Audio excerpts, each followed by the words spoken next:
नमो भगवते तस्मै कृष्णाय कर्मणे रूप नाम विविधेन जगत कीर्तियो यतः सच्चिदानंदरूपाय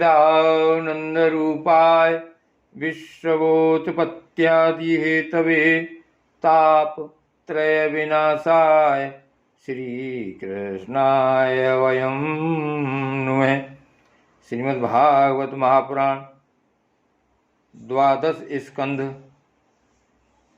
दूसरा अध्याय कलयुग के धर्म। श्री सुखदेव जी कहते हैं, परीक्षित, समय बड़ा बलवान है। ज्यों ज्यों घोर कलयुग आता जाएगा त्यों त्यों उत्तरोत्तर धर्म, सत्य, पवित्रता, क्षमा, दया, आयु, बल और स्मरण शक्ति का लोप होता जाएगा। कल युग में जिसके पास धन होगा उसी को लोग कुलीन, सदाचारी और सद्गुणी मानेंगे। जिसके हाथ में शक्ति होगी वही धर्म और न्याय की व्यवस्था अपने अनुकूल करा सकेगा। विवाह संबंध के लिए कुलशील, योग्यता आदि की परख निरख नहीं रहेगी। युवक युवती की पारस्परिक रुचि से ही संबंध हो जाएगा। व्यवहार की निपुणता सच्चाई और ईमानदारी में नहीं रहेगी। जो जितना छल कपट कर सकेगा वह उतना ही व्यवहार कुशल माना जाएगा।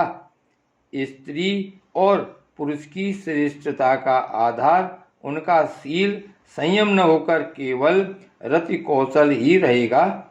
ब्राह्मण की पहचान उसके गुण स्वभाव से नहीं, यज्ञोपवीत से हुआ करेगी।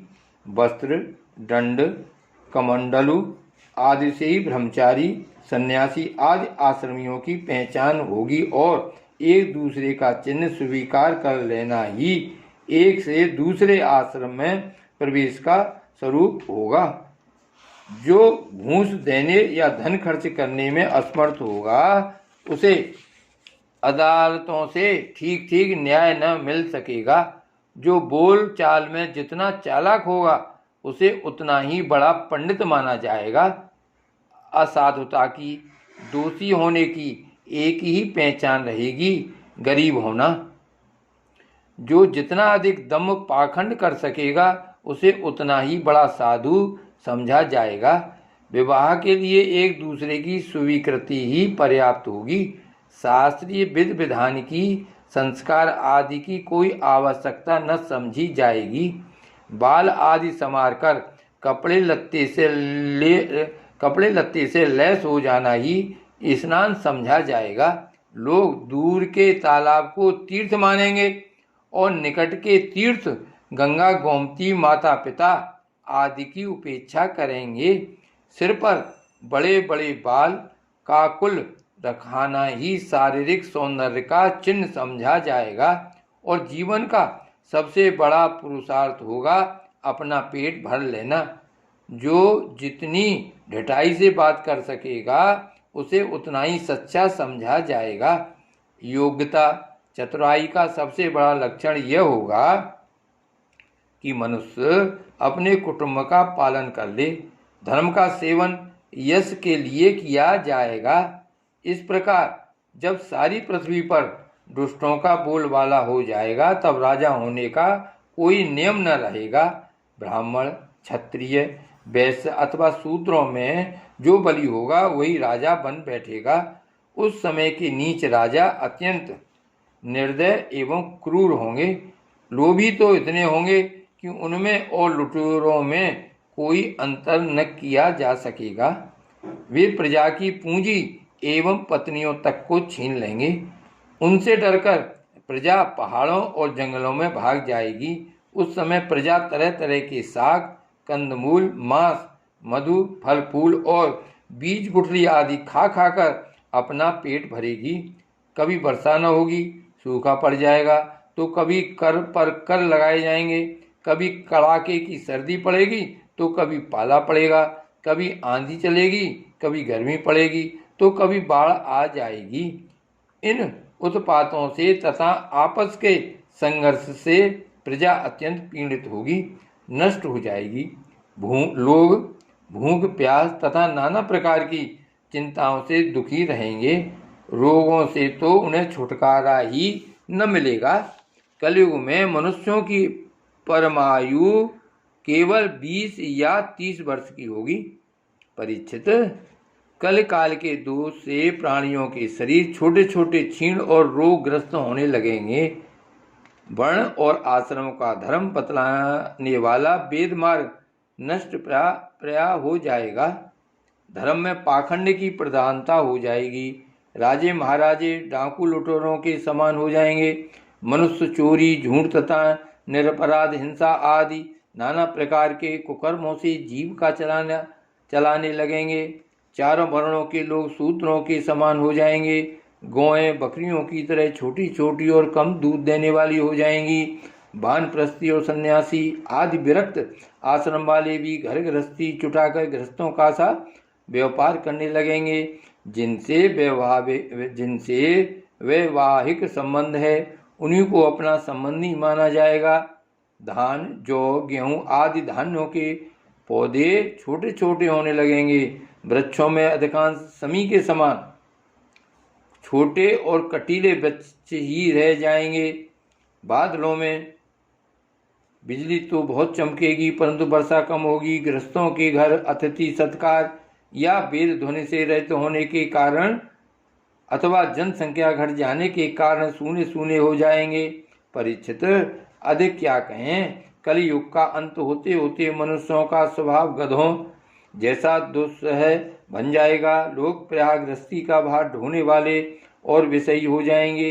ऐसी स्थिति में धर्म की रक्षा करने के लिए सतगुण स्वीकार करके स्वयं भगवान अवतार ग्रहण करेंगे।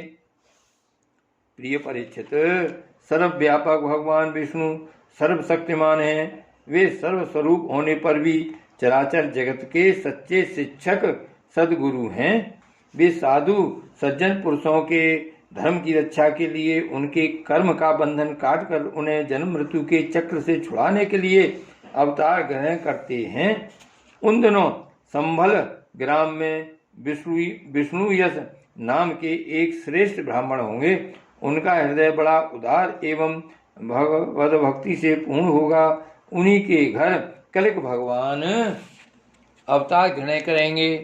श्री भगवान ही अष्ट सिद्धियों के और समस्त सद्गुणों के एकमात्र आश्रय हैं।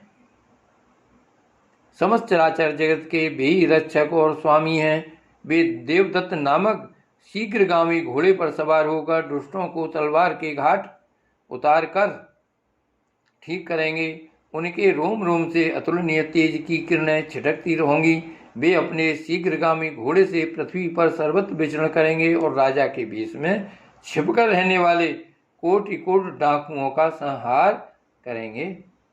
प्रिय परीक्षित, जब सब डाकुओं का संहार हो जब चुकेगा तब नगर की और देश की सारी प्रजा का हृदय पवित्रता से भर जाएगा, क्योंकि भगवान कलिक के शरीर में लगे हुए अंगराग का स्पर्श पाकर अत्यंत पवित्र हुई वायु उनका स्पर्श करेगी और इस प्रकार वे भगवान के श्री विग्रह की दिव्य गंध प्राप्त कर सकेंगे। उनके पवित्र हृदयों में सत्यमूर्ति भगवान वासुदेव विराजमान होंगे और फिर उनकी संतान पहले की भांति हष्ट पुष्ट और बलवान होने लगेगी। प्रजा के नयन मनोहारी हरि ही धर्म के रक्षक और स्वामी हैं। वे ही भगवान जब कलिक के रूप में अवतार ग्रहण करेंगे उसी समय सतयुग का प्रारंभ हो जाएगा और प्रजा की संतान परंपरा स्वयं ही सद्गुण से युक्त हो जाएगी। जिस समय चंद्रमा, सूर्य और बृहस्पति एक ही समय एक ही साथ पुष्प नक्षत्र के प्रथम पल में प्रवेश करते हैं, एक राशि पर आते हैं, उसी समय सतयुग का प्रारंभ होता है।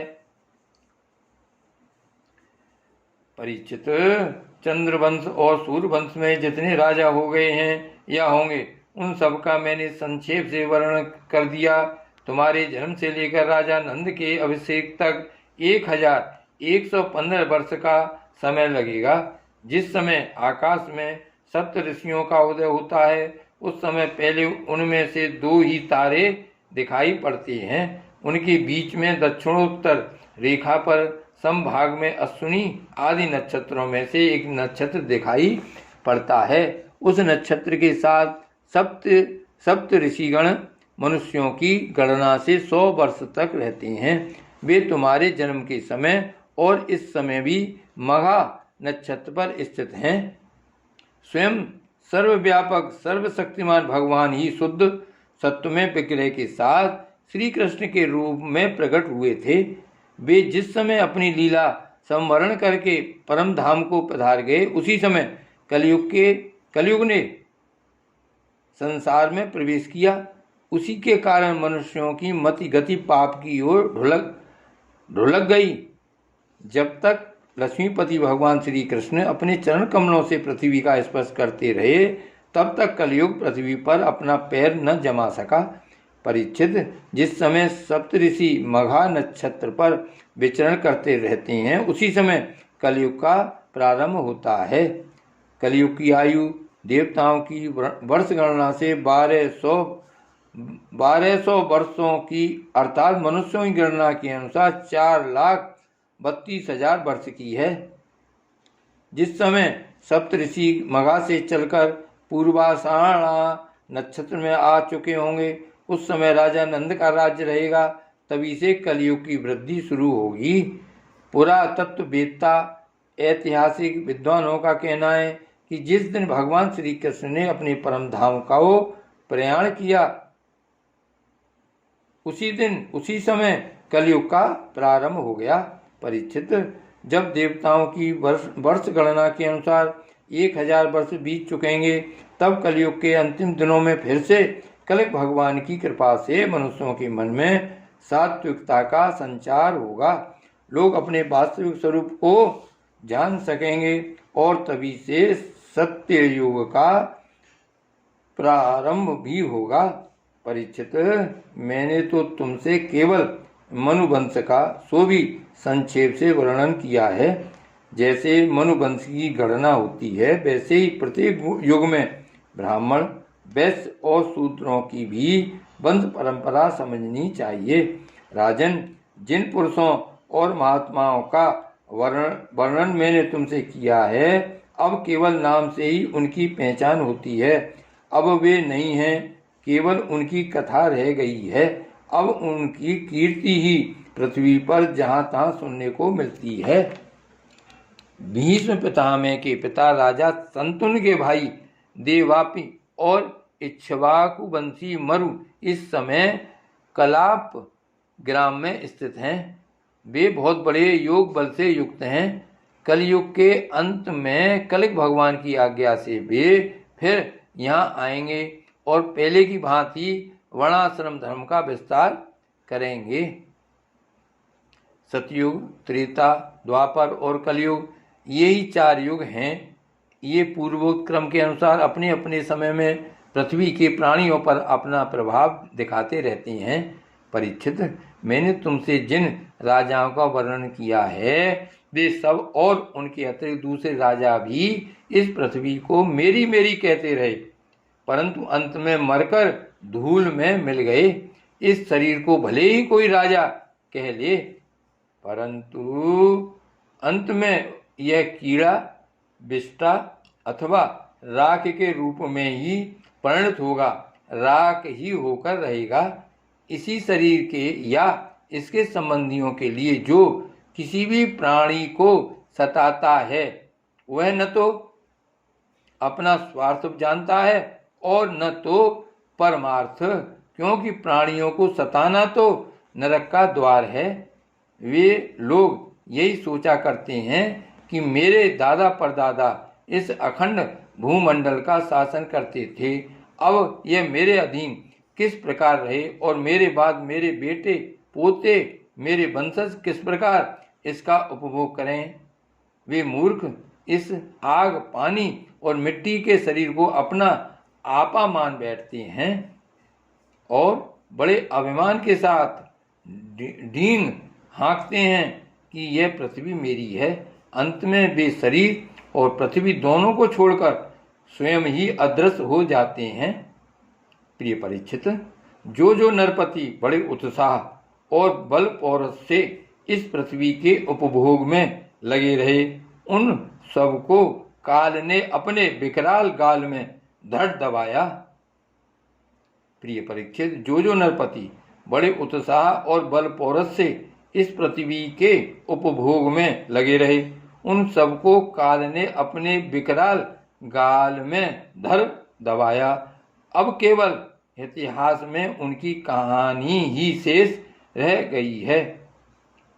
श्री भागवत भगवान की जय। श्री गोवर्धन नाथ की जय। श्री वल्लभाधीश की जय।